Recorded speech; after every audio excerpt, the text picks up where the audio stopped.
Assalamualaikum warahmatullahi wabarakatuh. Salam sejahtera untuk kita semua.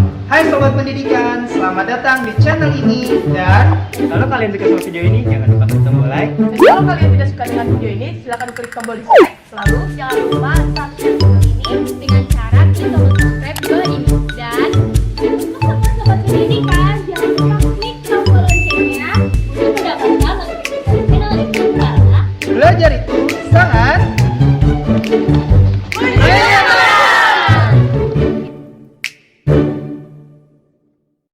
perhatian. Video ini dibuat untuk memudahkan kegiatan belajar mengajar.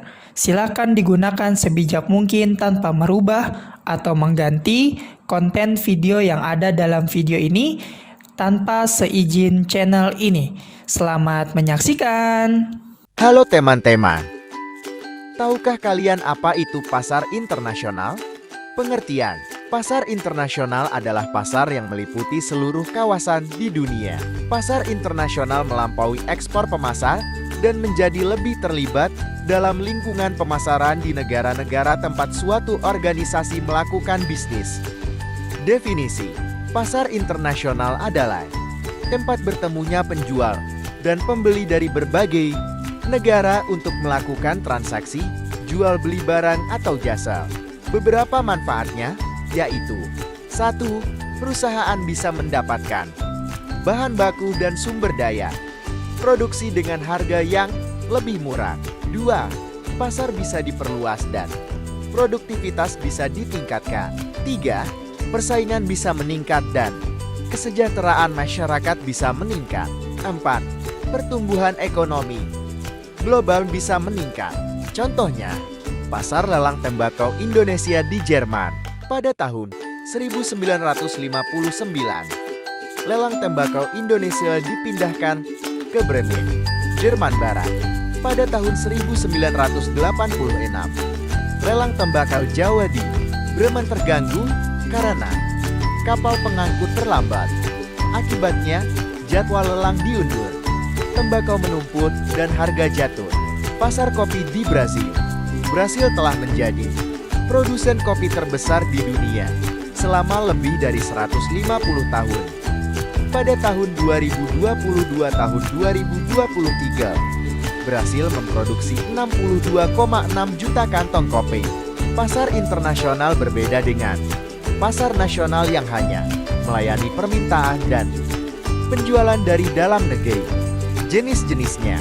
Jenis-jenis pasar internasional dapat dibedakan berdasarkan luas wilayahnya, berdasarkan jenis bisnis internasional, seperti 1. Ekspor dan impor. 2. Investasi langsung asing foreign direct investment FDI. 3. Franchising dan lisensi. 4. Joint venture. 5. E-commerce global. 6.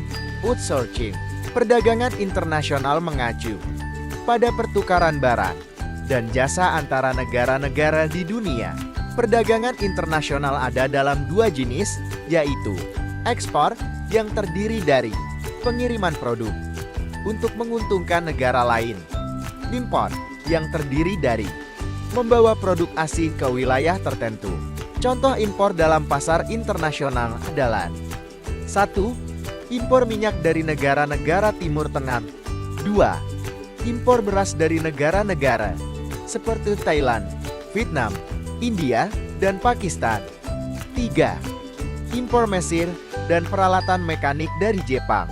Kelebihan 1. Meningkatkan pertumbuhan ekonomi.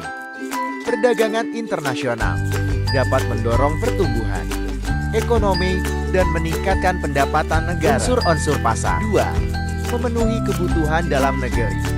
Perdagangan internasional dapat memenuhi kebutuhan barang dan jasa di dalam negeri. 3. Menambah lapangan kerja. Perdagangan internasional dapat menambah lapangan kerja dan mengurangi pengangguran. Kekurangan 1. Persaingan kurang sehat. 2. Turunnya nilai rupiah. 3. Industri lokal kesulitan mendapatkan bahan baku. 4. Eksploitasi SDA dan SDR. Ancaman penjajahan ekonomi. 6. Ketergantungan pada negara maju. 7. kecil terancam kalah bersaing. 8. Penurunan penjualan produk dalam negeri.